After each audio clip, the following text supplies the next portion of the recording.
I will call the regularly scheduled meeting of the Christiansburg Town Council for January 24th to order. And as we always do, we will take a moment of reflection. Mrs. Hicks will not be with us tonight. She has an illness within the family, so if in your reflection you'd like to keep her and her family in mind, it would be appreciated.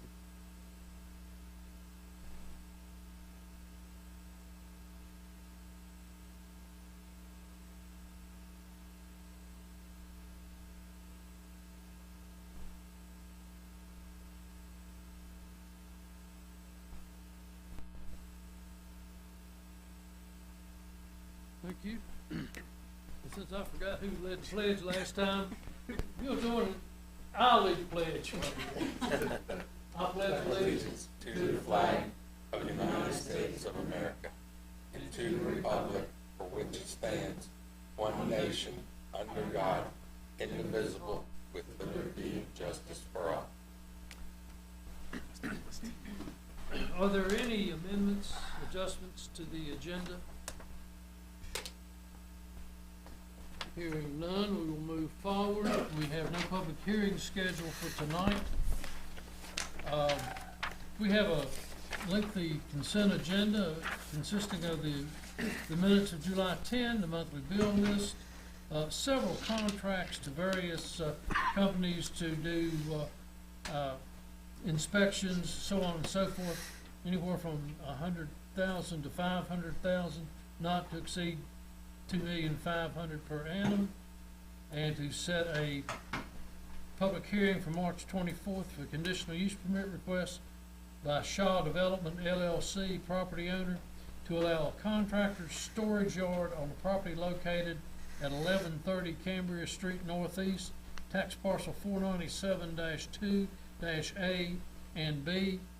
Parcels numbers are 018651 and 120350, zone B3 general business. Property is designated as downtown mixed use and residential on the future land use map of the 2013 Christiansburg Comprehensive Plan. I'll make a motion to approve the consent agenda items. Second. A motion and a second. Any discussions, questions, Madam Clerk? Councilman Bishop. Aye. Councilwoman Hoppett. Aye. Councilman Jenkins. Aye. Councilman Showalter. Aye. Councilman Wilson. Aye. That's 5-0 and 1. Before we get into introductions and presentations, I'd like to take a minute and introduce our newest member to the Tourism Council, Al Puglisi, who is a restaurant owner. He's owns and operates Sandro's over at the Marketplace. Sal's Jr. in Fairlawn, and I think you probably will pinch hit down at Sal's in Radford, don't you, if you have to? I probably started at Sal's Radford in 1978. We've actually gone in for about past 45 years. We have 3 now in operation in Radford, Carolina. Thank you. I just wanted to introduce you. You're welcome to stay as long as you want. Do these things.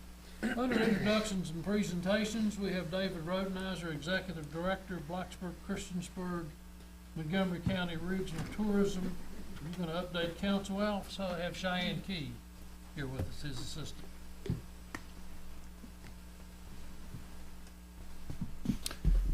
Good evening, Mayor, members of council, staff, and citizens and businesses of Christiansburg. It's an honor to be here, and this is a little update on what the tourism program has been doing since I was here in September. And it's a new year, and there's a lot of exciting things going on.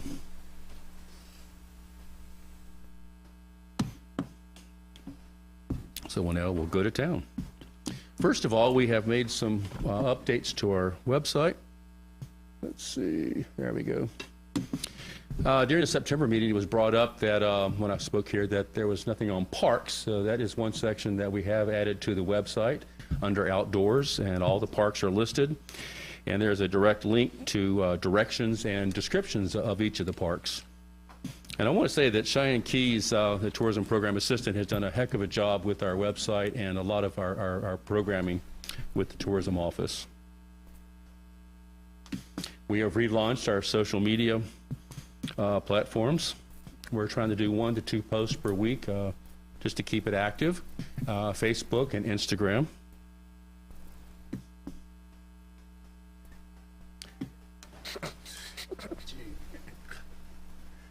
And then since mid-November, these are our analytics for the social media, which is kind of impressive for such a short period of time.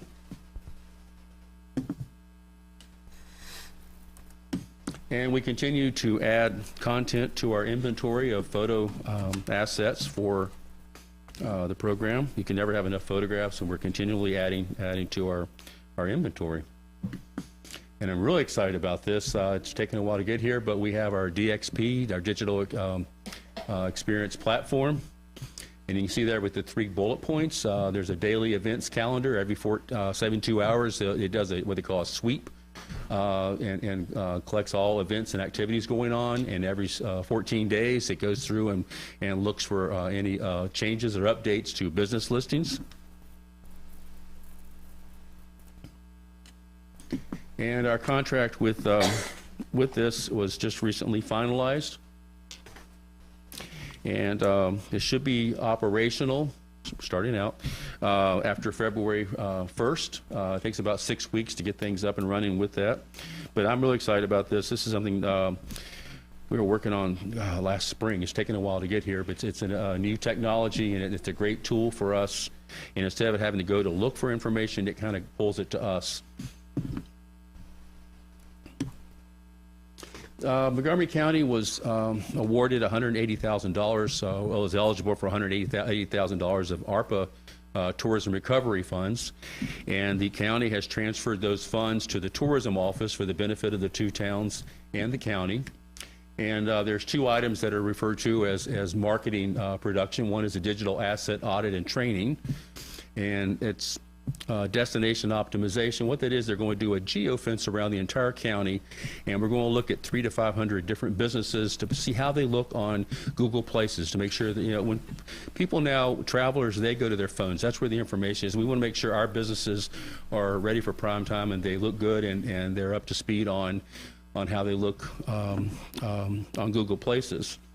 Also, we're looking at positioning and messaging strategy update. And what this is, for one thing, we want to update our URL. Go to montfa.com. It's very complicated, very confusing to a lot of people. We want to find another URL that we can use in place of it. So that'll be something we'll be working on. Outdoor recreation and sports asset inventory will be conducted to kind of help us do an audit of what we have and how to better market and prepare all of our tourism assets that are related to outdoor recreation and sports tourism. And finally, there's paid media, FAM tours, familiarization tours. That is where we bring travel writers here, operators and agents to the area, and they look at what we have, and we want them to write about us, because people are more apt, tourists are more apt to believe something that's been written versus an ad in a publication. So that's why we want to do FAM tours and familiarize a lot of people with what we have here.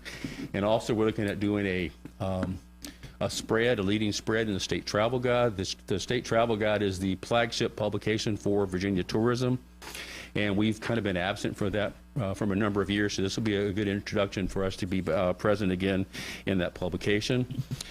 This year, for 2023, for information, they're printing 275,000 copies of this guide, and there's also a digital version of it as well. And recent data was, for every year they do an economic impact study for tourism in Virginia, and those results just came out, and at a future time I'll come back and give you an update on that. But we are coming out of the pandemic in terms of business and tourism assets. We're doing very, very well. In fact, we have surpassed our pre-pandemic levels. But I can come back with more information on that. And with marketing, there are 5 points I want to discuss today with the new visitor guide, the Blue Ridge Parkway Planner, what's new in 2023, Virginia Travel Guide, and Visit NRV. And Cheyenne has been doing a heck of a job with this. This is it's going to be a whole new updated look for our visitors guide.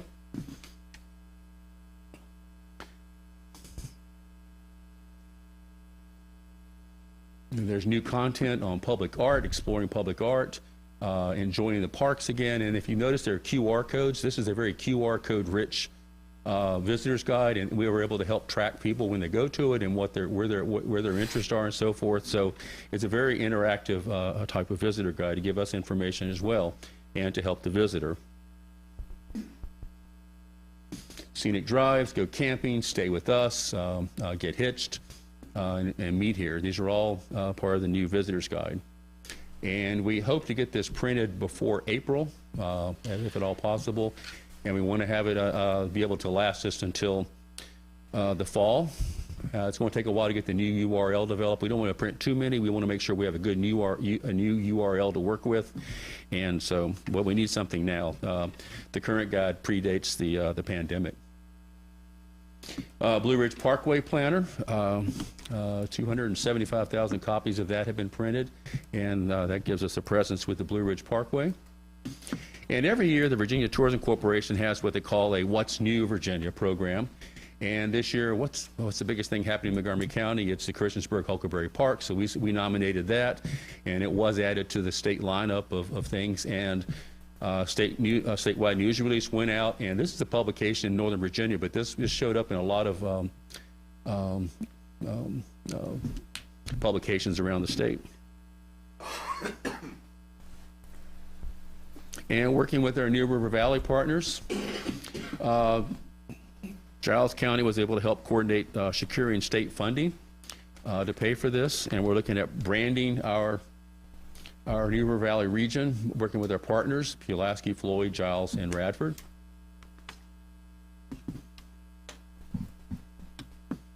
And also, as part of that study, branding for the New River Valley, we're doing a traveler survey of travelers that come here, getting behavioral information on what did they do, what did they see, what did they like, what were their impressions.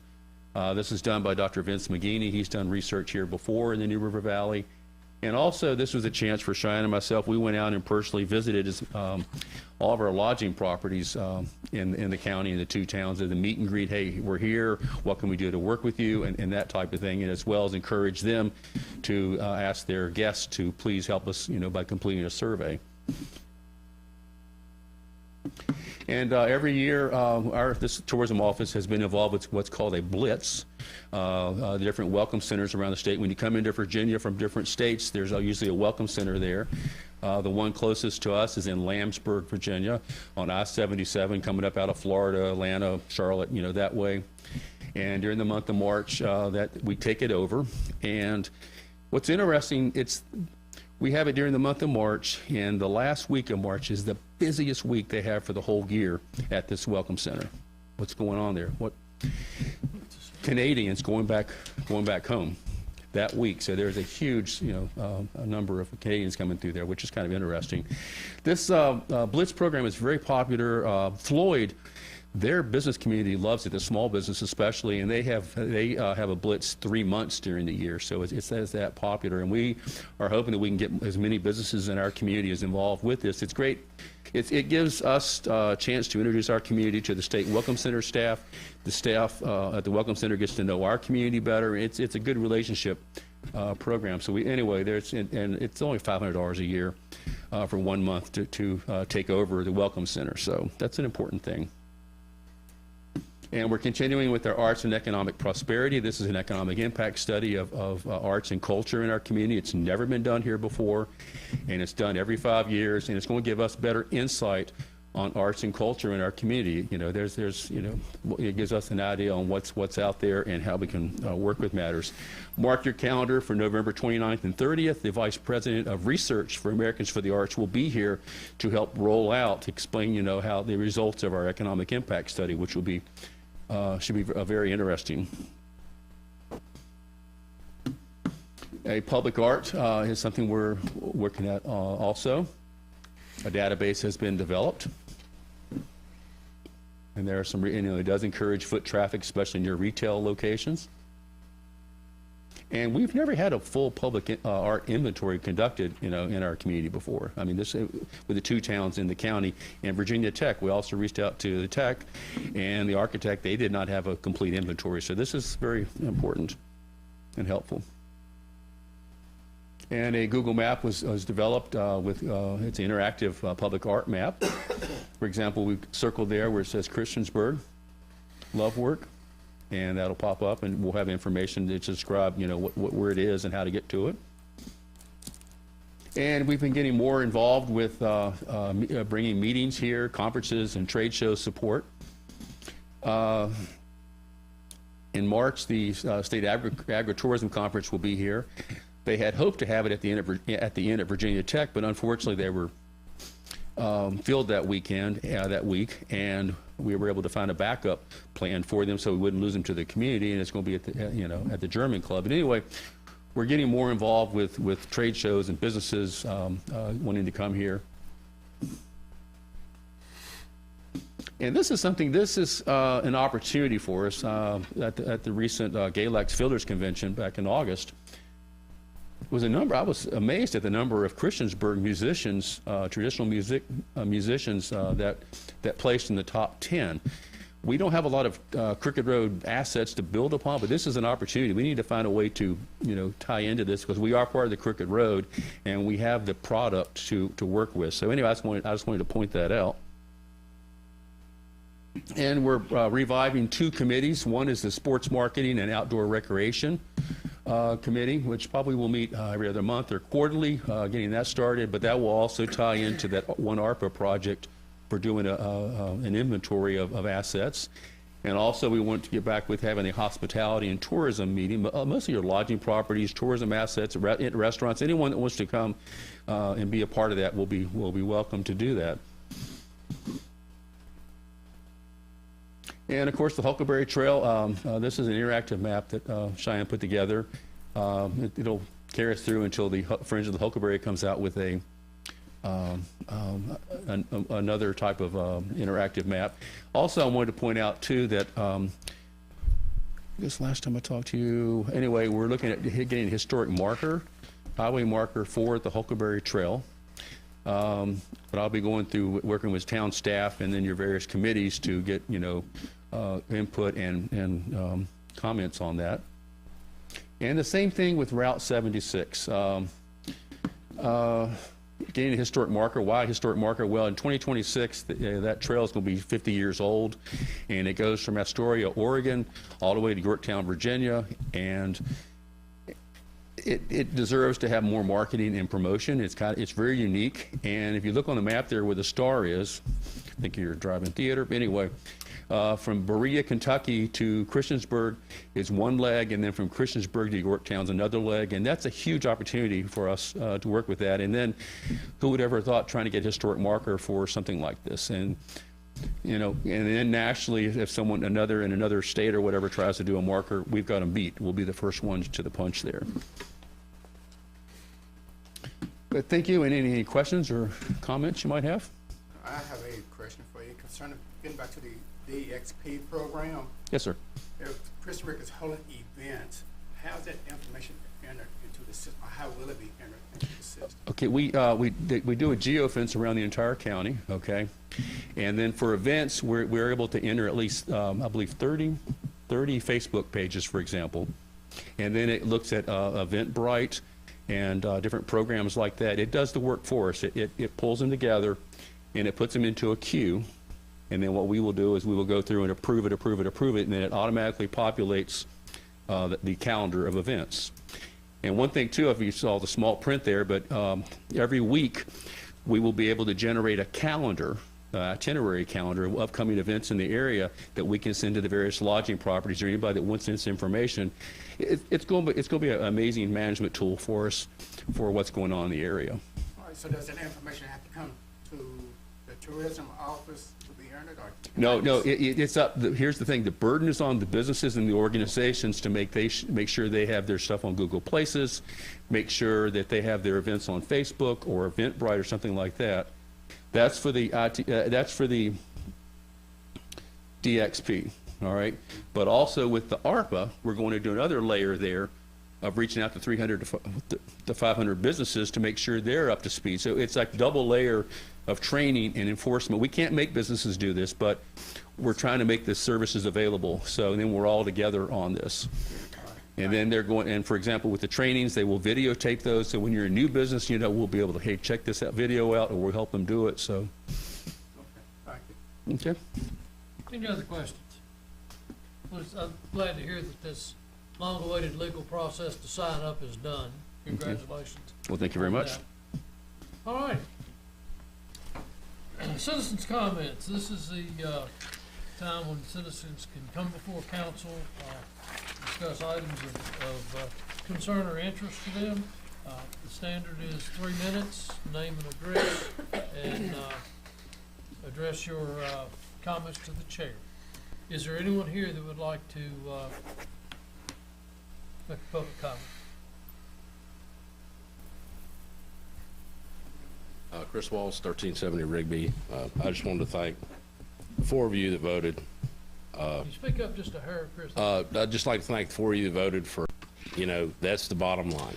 On the upside, it looks like at least a majority of them are willing to pay for it. It just may be sheriff's deputies that end up in the schools, which I guess for Mark would mean that he could have a few extra officers doing other things. Thank you. Thank you, Chris. Anyone else? Hearing none, I will close the citizens' comment section. We'll go over to committee reports, the street committee report recommendations. Mr. Bishop, Ms. Hoppy. All right, the first thing on our item is located at 295 Jones Street. This is as you can see, this is right now one parcel. The owner wishes to make it 2 parcels by subdividing that. And once again, this is 295 Jones Street, which is located off South Franklin Street, about 2 blocks within the town. This street committee makes a recommendation to approve this request. Make a motion to approve this request. Second. Got a motion and a second. Discussion. Madam Clerk? Councilman Bishop, Councilwoman Hoppett, Aye. Councilman Jenkins, Aye. Councilman Showalter. Hi. It's 5. Councilman Wilson. That's 5 votes. Now it's 5 votes. It was 4.5 votes before I got started. Next. All right, second, we have a plat showing the subdivision of tax map number 435-10-A at the future Clifton Town Center on Peppers Ferry Road. So, right now, well, that's probably enough, well, maybe a little more.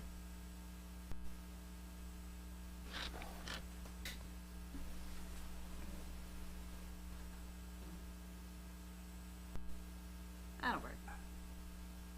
All right, so this, as you may know, is across the street from the Huckleberry Park. It's that empty lot. Right now, that's one whole lot. And what they would like us to do is subdivide it following this line here, creating 2 separate parcels. And the street committee has recommended to approve this, so I'd like to make a motion to approve. Second. Questions, discussion? Has there been any concession about them pulling this, on their development, the Stafford Road down through their parcel to connect to, what's that road right across the street, Diana? Or, No. Randy, when, This is Peppers Ferry, That's Ferry. and then is it Quinn, okay, yep, Quinn Stewart Boulevard. Yeah. right, it's the one up to the left. If you go up the street to the left, it's where you can cut in through Diana. And I believe there was some discussion in them, an ingress and egress to that property, which is directly across the street, so that by chance one day we may have to put a light in there. Has there any formal plans been submitted on that subdivision? I think the street you're talking about across the street What's the name of is that one? There's Stafford. Majestic. Majestic. It's Majestic. Oh, yeah. Yeah, Diana's on the other side of town. Do they have an entrance shown along Peppers Ferry? They do. With their development plan.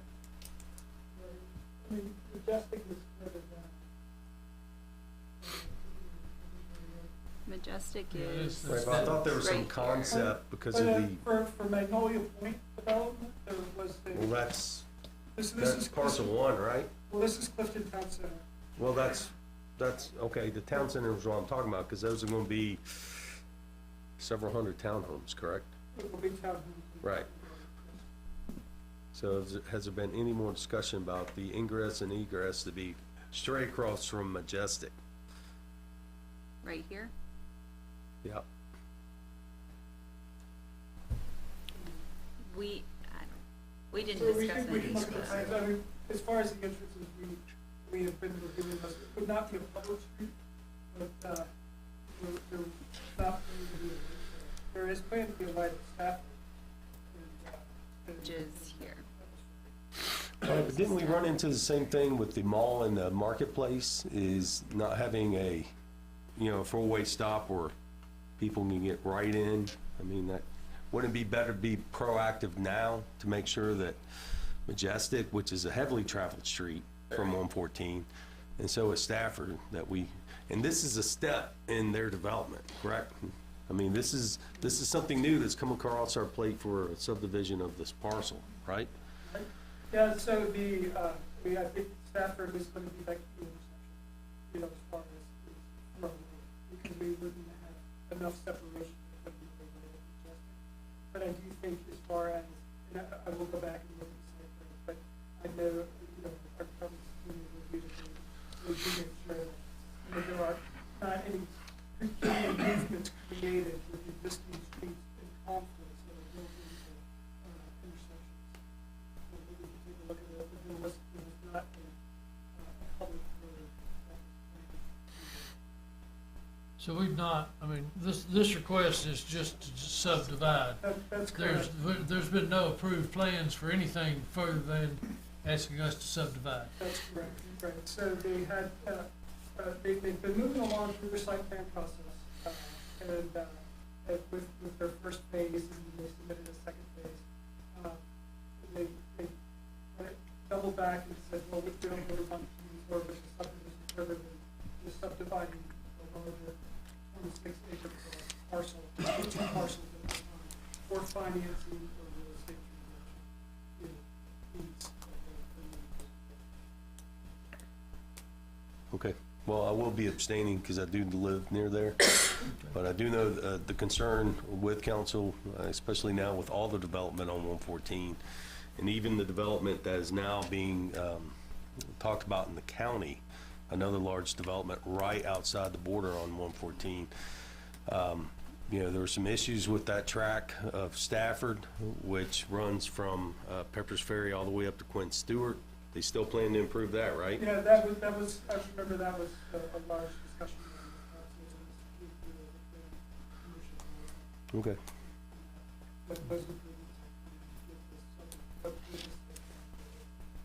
Okay. Any other comments or questions? Madam Clerk? Councilman Bishop, Councilwoman Hockett, Aye. Councilman Jenkins, Aye. Councilman Showalter, Abstain. Councilman Wilson, Aye. All right, so we have 4, 0, 1, and 1, so the motion passed. Discussion and action by mayor and council, a rezoning request for the town of Christiansburg property owner to rezone an approximately 50.539 acre portion of the property located on Booker T. Washington Parkway Northwest, tax parcels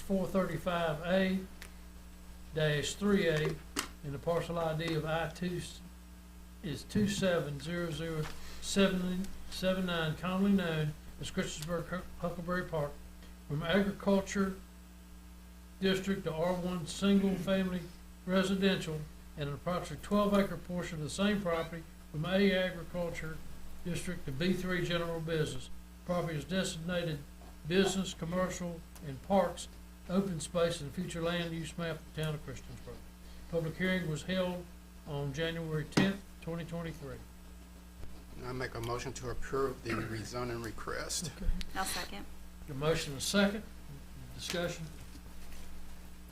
But I guess I just want to make sure that people understand that we have no intention right now of putting homes on those parcels. Correct, yeah. There is no, I yeah, know. no, there is no right now. The R1 portion is essentially the park, and it's going to be the park. The B3 portion would be essentially the 3 out parcels and all of the property that's basically on the western side of the connector route. Thank you. So motion and a second. We have had discussion. Any other discussion? Madam Clerk? Councilman Bishop, Uh, Councilwoman Hoppett, Aye. Councilman Jenkins, Aye. Councilman Showalter, Aye. Councilman Wilson, Aye. That is 5-0-1. Assignment of terms of Muir Valley Passenger Rail Station Authority. Representatives Michael Barber and Randy Wingfield. Mr. Wingfield? I guess it were called, we are members now of the Muir Valley Passenger Rail Authority. Of course, Christiansburg's been chosen as the site for the future passenger rail station. Mayor Barber and I were appointed to serve on that. We've had a couple of meetings. The provision in state code provides that the board may stagger terms if they desire, and the board has decided that they want to stagger our terms. Our terms are 4 years. However, they're asking us to assign a 2-year term to either myself and Mike, and a 4-year to the term to the other. Basically, this first term to initiate the staggering. So they're basically asking one of us to shorten our term, the first term, to 2 years. have I y'all think decided which one's going to do what? I think Mike is going to take the 4-year term, and I'll take the 2-year term. Is fine. Really doesn't make that much of a difference. Okay. So I make a motion that we reappoint both Mayor Barber and Randy to the Passenger Rail Authority as stated as to who's gonna have the 4 and 2-year. Okay. I'll second. Got a motion and a second. Any discussion? Casey? You good? Aye. Tracy? Councilman Bishop, Councilwoman Hoppett, Aye. Councilman Jenkins, Aye. Councilman Showalter, Aye. Councilman Wilson, Aye. Well, that's 5-0-1. That sounds like a railroad job to me, Randy. All right, staff reports, town manager. Just to remind you, financial disclosures are due next week. Okay. Thank you. Town attorney? And appreciate the FOIA training. You did a nice job as usual. Any other staff here that would like to report? The council reports, Mr. Showalter, Nothing to report. Mr. Bishop, I don't have anything. Ms. Hockett, Nothing to report. Mr. Wilson. The Emergency Services Committee met last night. A lot of it was informational. However, Ms. Hockett and I agreed to have a committee with the fire and EMS to look at the proposal to council for a new fire station in the not-too-distant future. So we have asked them to form a committee to provide us with more input on that. All right. I think Chief Hanks reported also that they have completed the design of the new fire trucks, the rescue squad vehicle, and That's correct. So the new fire trucks that we approved, they've got the design approved, and we'll be placing the order I think they're by gonna, the end of the month. yeah, because there's a 6% price increase February 1, so Yeah.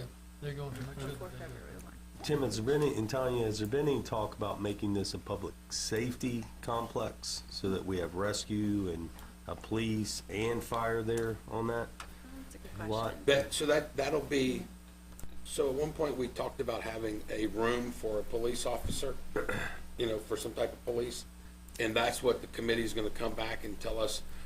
But our discussion last night was definitely that not to have 2 separate facilities, not have a rescue facility and a fire facility, that we want it to be one location. Excellent. And at one point, we had mentioned having a police wing of some sort, an outpost for the police station in that facility.